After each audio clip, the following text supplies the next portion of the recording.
said unkindly. But we have for years, it's happened that our kids have had state track on graduation day. And it's happened with you all in the past, years ago. I mean, they've had track for a long time. They've been to state before. I mean, these things have happened before. So I told him, I said, depending on what events they're running, they may get back in plenty of time. You kind of need to look at that. And I said, if we schedule it that day, I said, you might also consider moving your graduation later. I said, I know we haven't done that in years past simply because it allows extended families to be able to go to both. But, you know, that's your decision to make. And he was very appreciative that I had called to talk with him about it, and he was not unhappy at all if it goes on the 24th. He says we'll work with it, we'll deal with it. And he said, you know, if we do it, he said we would ask. It would be nicer for us if you put it to the 25th. He said we understand you not wanting to do it on the 31st. I do, so we get that. He said, but, you know, obviously it'd be a little easier on us if we didn't have to worry about it at all. So if we put it on the 25th, that'd be nice. Our project graduation parents checked, and they can hit the Centene Center on the 25th. So if that's what you guys want to do, that's okay. It is the Sunday, and we still want to do it in the evening. We still want to do it at 8 o'clock in the evening. And, you know, that is the day right next, and the next day is Memorial Day, so it's 6 of one, half of the other. It's not good no matter how you slice it. You just need to determine what you want to do. My recommendation as to what's best for us as our school district is the 24th, and having students finish on the 28th. The required PD day on the 29th, and the teacher check out on the 30th. So that is still my recommendation, but I will not be able to get them to do something else. Well, this is my opinion, and I understand that I told you that I would rather go to graduate on Saturday because these kids go to school all 12 years and feel like they're being punished, not punished, sick, because they think that's my kid. I want them to walk down that aisle. So my vote would not because, it's only because I don't want to see any kid have to go through that. Even if it's just one. That's just me. That's who does. Yeah, I'm well, either way. Oh, yeah.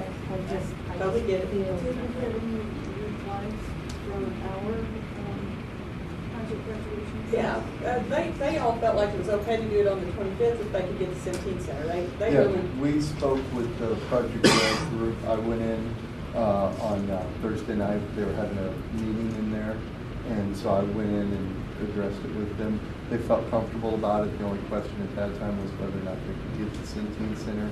I asked that they look into it. They notified us early Friday morning that it would be available. They would be able to do it. That was a joint meeting of Valerie and St. Jim who we were at. So. The 31st, that's the next week. Yeah, that's ours. That's sectional track for us, but typically that's closer. You know, it's not all the way to Jeff City, and we generally get back. It's Rockford Summit. Can I ask 2 questions? Sure. The first one is, it looks like that April 22nd is still Easter break. I'm looking at the Yes, sir. calendar. Yes, sir. That's still, so there will be 5 days.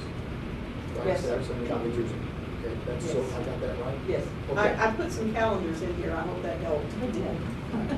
So the next question, at this point, there were 19, I'm just getting clarification, 19 snow days. Everybody's making up 10, which you've got listed Yes, all the sir. way through. So all students, K through 12, are not making up 9 days. Correct. Right? The seniors will not be in attendance on the 26th, or I take that back, the 27th and the 28th, because juniors down to kindergarten will be doing. Yes, sir. That's all I need. Thank you. but whoever wants to make the motion, if you want to change that graduation date to the 25th, that's simple. Terry can adjust that on there, and I'm in no way offended by that. I just felt like it's my job to present what's best for our district, and if whatever you guys want to adjust, I'm cool with that. So Valley is good with Sunday? Yeah, Dr. Gilligan acted like it was okay. What time do you take? I don't know. He didn't say. Used to always be 6 It's o'clock. always. They graduate a little earlier. Parents, Yeah, they generally schedule theirs a little earlier than ours, so extended families could go to both if that were necessary.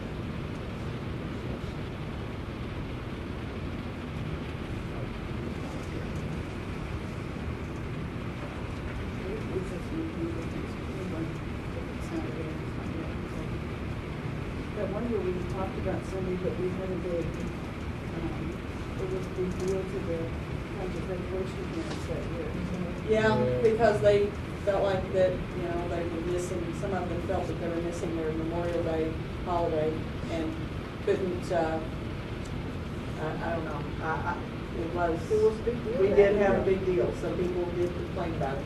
And not just project graduation parents, it was sort of bigger than that somehow. Anybody, parents, on budget graduation, have to be at work on Tuesday. After being up all night. But they do have Monday through week for parade, so. But it sure does mess up your holiday, yeah.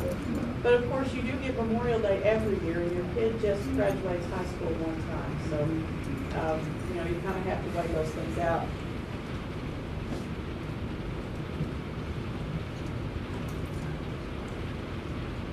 I'll make a motion to approve the makeup days of April 17th, May 19th, and 23rd, and May 27th and 28th.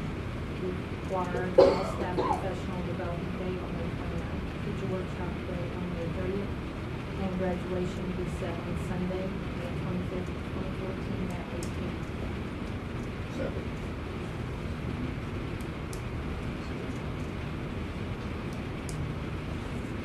I have a motion and a second, all in favor by saying aye.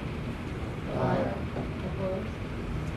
Motion is Good enough. For minutes, I mean, Thank you, sir. Sunday. Sunday the 25th. May 25. Okay, next is the estimated tax rate. Yes, as I put in your board information, in '07, the state passed a law that required the county assessor to give estimated assessments out by March of each year, and that public entities approve a non-binding estimated tax rate for the upcoming year by April of each year. And this was supposed to be implemented in our county some time ago now. The state then came back and amended that to say that the assessors didn't have to do that until the state tax commission provided some software that they needed to be able to do this effectively. They have yet to do that, and when they amended that, they didn't amend the part that said the schools or public entities still have to make the estimate. So even though the assessor doesn't have to do an estimated assessment, we still do this because there's a reduction of 20% in our local tax base if we, or our local money, if we don't do this. Now, whether or not that would be held, we'd be held to that, nobody knows, but we don't take the chance because this is a simple thing to do. You see the form in your book there that is what we send to the county clerk's office, and it gives our assessment, and I always just use the current year's taxes as our estimated tax. So that's the history on that one. cover yourself and have a paper trail. You got it. I'll make that motion. I move to approve the attached letters from the county clerk as presented. I'll second that. Motion is second, all in favor by saying aye. Aye. Opposed? Motion carries. Next, we have the instructional program presentation, first grade. Yes, we have a lovely collection of first grade teachers back there. Do we have a spokesperson? Two. One from. Well, I will let each one of you introduce who you have with you, and if y'all would, at least the spokesman come out so that you can be on TV, even though you have, we're asking a lot. I got this. Where do you want me to be? Right there's good. Okay. Right in front of me would be really good. I'm Emily Gegg. I teach first grade at Woods Elementary. I came with Ashley Grind and Becky Cerruti, and they also teach Woods Elementary. I'm Sheila Woodard. I teach first grade at St. John Elementary, and I came with Lindsay Roth, Valerie Ampschler, Julie Beckerman, and Tammy Dial, all first grade St. John Elementary. Thank you. And we have. Go right ahead. You're on. I'm on. Yeah. Can I just pass it down? Yes. Okay, so- We can take one and pass it over. Okay. Handout to that. Sorry? The handout that Shelley is passing out to you is basically the concepts that we teach in first grade. I'll go kind of through the concepts, and then Emily will kind of go through, I guess, the how. How we do it. How we do it. Yeah. So in the reading, we do the MRI format for the Missouri Reading Initiative, and we do the training throughout the year for that. But in that format, we do the guided reading groups and centers. With that comes the developmental reading level, a developmental reading assessment, which gives the students reading levels. The shared reading, read alouds, and the word work all are within that MRI format. The phonics and grammar, we do pick up in the MRI format also, but we do supplement that from our Basil, which is the Treasure series. Science, social studies, we pull in through the reading. We do the Scholastic News and the Time for Kids. We do the Response to Intervention program, or RTI, and that is for our struggling readers, just to try to get them more one-on-one, more our extra 30 minutes a day, just to try to boost the reading scores. And then we have the Reading Recovery Title I program for our low students. In the math, with the Common Core, we use more manipulatives now, lots and lots of manipulatives. But basically, addition and subtraction is our big one. It takes a whole semester to cover. And that's just the concepts and strategies for both. And I won't list all of them, you can see them there, but all the different strategies that we use for adding and subtracting. We cover place value, which goes into the two-digit addition and subtraction. We work with graphs, measurement, time, two-dimensional shapes and equal shares, and then three-dimensional shapes. In math, we're utilizing all of our new manipulatives that we just got with the new series. And we also, Treasures has a really cool technology. It has all kinds of videos that goes along with each math lesson that the kids get involved with, and they can go up to the board and kind of do some different kind of work rather than just on the book or on paper. The videos, it's an authentic connection, it applies the standards, there's lots of modeling, there's problem solving, there's even songs that the kids they just think it's the coolest thing. Reading, we do guided reading groups based on their levels. We follow the MRI format like she was talking about, and utilizing the accelerated reader daily, the AR. Writing, we implement the current MRI training in the writing workshop. She's come up with some really cool different kind of things that just puts a new light on all of our writing, which is really nice. Science and social studies, we use available resources to teach whole group. Our RTI targets our tier 3 kids with specific needs. And then the whole group, we try and reinforce the current skills that are being taught. We're also working on new pacing guide based on the Common Core and using outside resources rather than just our Basil, like our books that we have.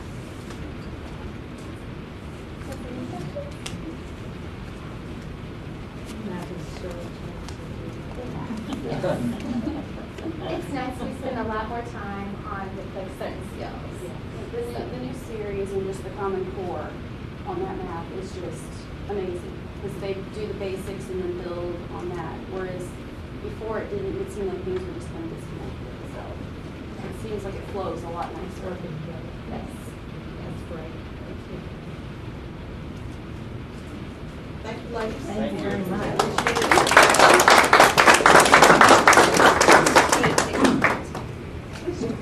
We do appreciate everything you all do.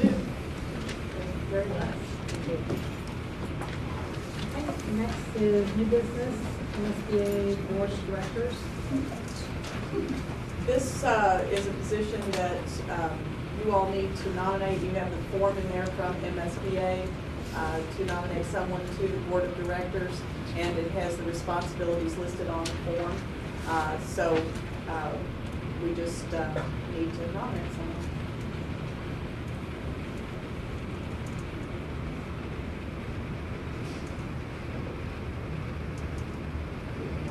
Yes. Do we have any volunteers? Okay, move to approve the nomination of Martha Reeser for the position of Board of Directors representative.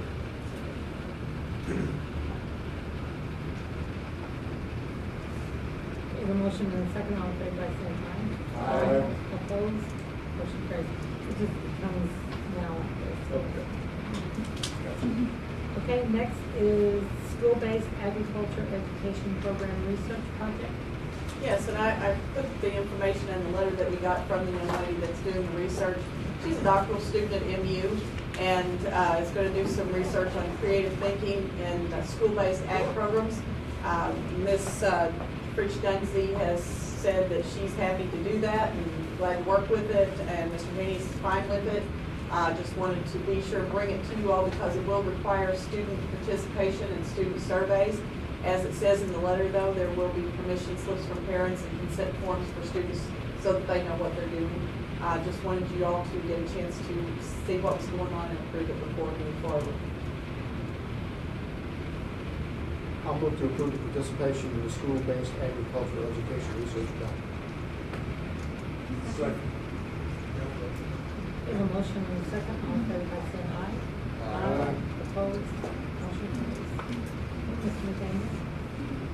I move that the Board of Education hold a closed meeting with a closed record and a closed vote following the regular open meeting on April 21st, 2014, to be held in the R.W. Thomas Library, 715 Washington Street, St. Genevieve, Missouri, for the purpose of discussing and voting upon the following items of business: legal action, causes of action, or litigation, lease, purchase, or sale of real estate, hiring, firing, disciplining, or promoting particular employees, scholastic probation, expulsion, or graduation of identifiable individuals, testing and examination materials, preparation for negotiation with employee groups, specifications for competitive bidding until approved or published, sealed bids and related documents until the bids are open, sealed proposals and related documents until all proposals are rejected, or any documents related to a negotiated contract until a contract is executed, individually identifiable personnel records, performance ratings for records pertaining to employees or applicants for employment, records protected from disclosure by law, records relating to municipal hotline established for reporting of abuse and wrongdoing, confidential privileged communications with an auditor, existing or proposed security systems and structural plans of district property, records that identify would allow unauthorized access to or unlawful disruption of the configuration of components or the operation of the computer system, computer network, or telecommunications network, credit card numbers, personal identification numbers, digital certificates, physical and virtual keys, access codes, or authorization codes are used to protect electronic transactions. I further move that notice of this meeting and the tentative agenda be posted as required by law. Second. We have a motion and a second. Roll call. Eric Bosler? Yes. Dave Bova? Yes. Charles Crowder? Yes. Charles Dunsey? Yes. Mary McDaniel, yes. Martin Reesinger? Rick Rudolph? Yes. Motion carried, 7-0. Move to go to a closed session.